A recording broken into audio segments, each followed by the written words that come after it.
Y'all check this out.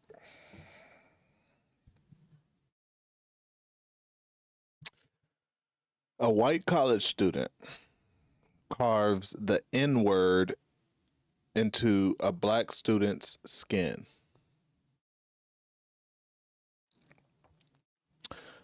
Carves the N-word into a black student's skin. I cannot make this up.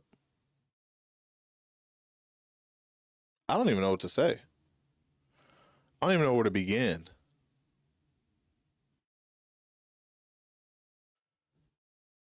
Let's just watch it. All right.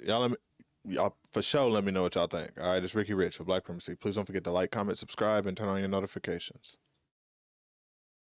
Welcome back to The Factor Uncensored. Gettysburg College says they're investigating after a now former student athlete who is white used a box cutter to carve the N-word into a black student's athlete's skin. Now, the victim's family wants to remain anonymous. They say it happened while members of the swim team were hanging out. The victim was reportedly the only person of color there, and the white student played the victim, claiming he was his best friend. In a statement, Gettysburg College says the student...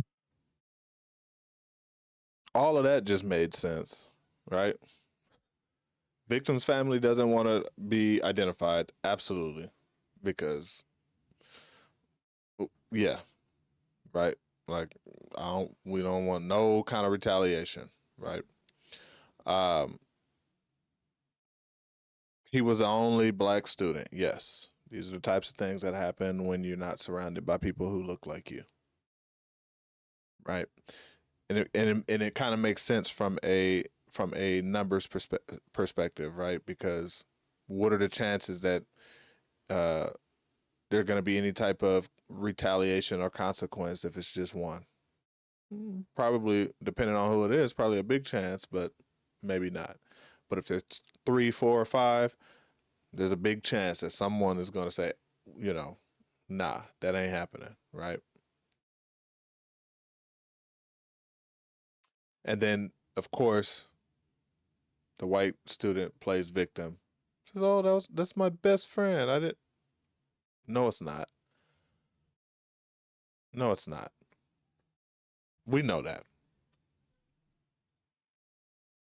The student who committed the assault is no longer enrolled. The victim's family is calling this a hate crime. Joining us to talk about it, investigator Arthur Suki Slim Reed, who works with famed attorney Ben Crump. Glad to have you here. When you hear a story like this in 2024, and we still have to deal with it in 2024, your thoughts? Are you surprised? Well, we see it every day. I mean, we go out every day to fight for people that fall into these situations or find themselves into these situations.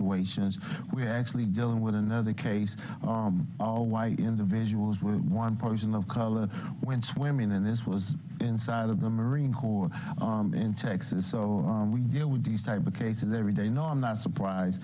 What I am surprised about is that the school is saying that an investigation is being handled within the school, but we don't hear anything about law enforcement. Why haven't the FBI been involved in this case? Why haven't local authorities been involved? This is a hate crime if it happens the way that we're seeing it across social media. This is definitely a hate crime. So I'm not surprised about it, especially in this climate that we're seeing right now, but I'm surprised that I don't hear anything about law enforcement being involved. And when you think of the egregious nature of this crime, where one of the fellow students carved into this black guy's chest the N-word, with a box cutter.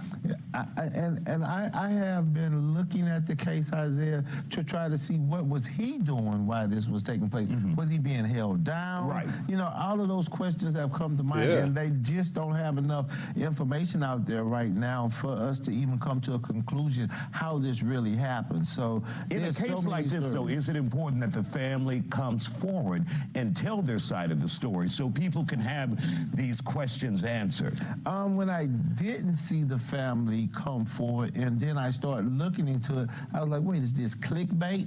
What is this? Because normally we would want ourselves out there to show that this is still the same ugly America that we have been dealing with. But by them being anonymous, I can't figure it out right now. And so what would you do in a case like this if you and Ben Crump had this case?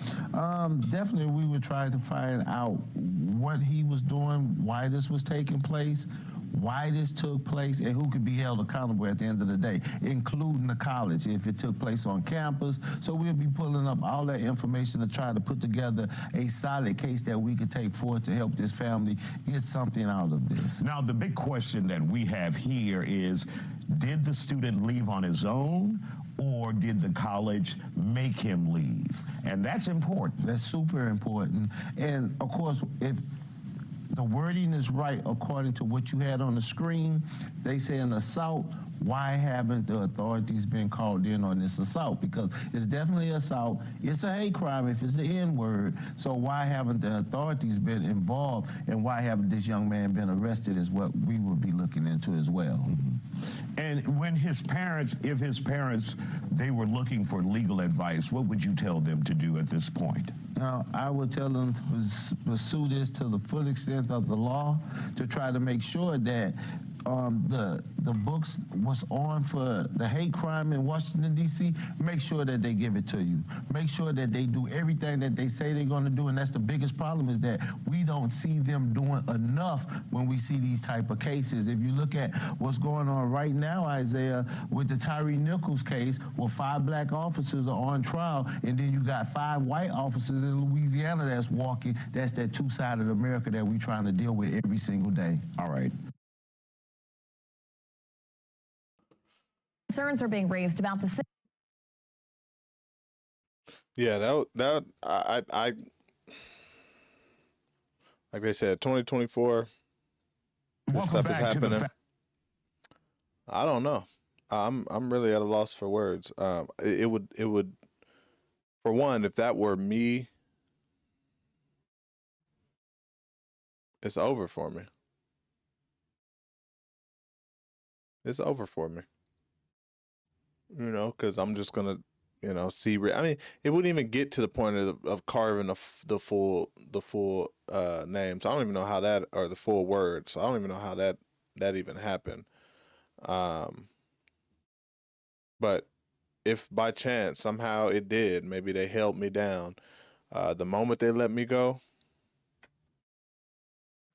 it's over for me. I'm gonna be in so much trouble.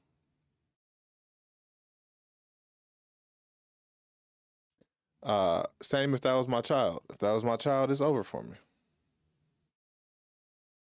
I pray to God I'm never faced with something as egregious as that.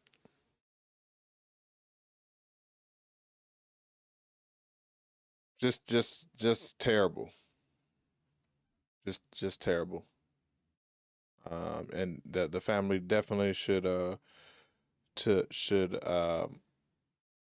you know, pursue in the full extent of the law.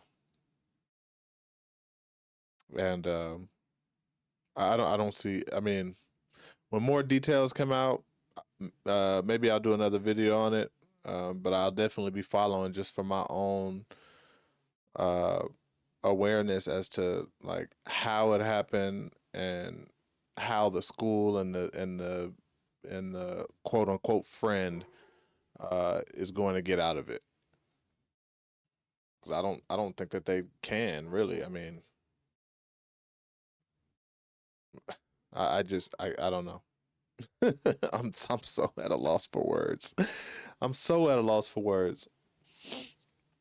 But yeah, y'all let me know what y'all think. Just crazy stuff. Had to share it. Y'all let me know what y'all think. All right, it's Ricky Rich with Black Primacy. Please don't forget to like, comment, subscribe, and turn on your notifications.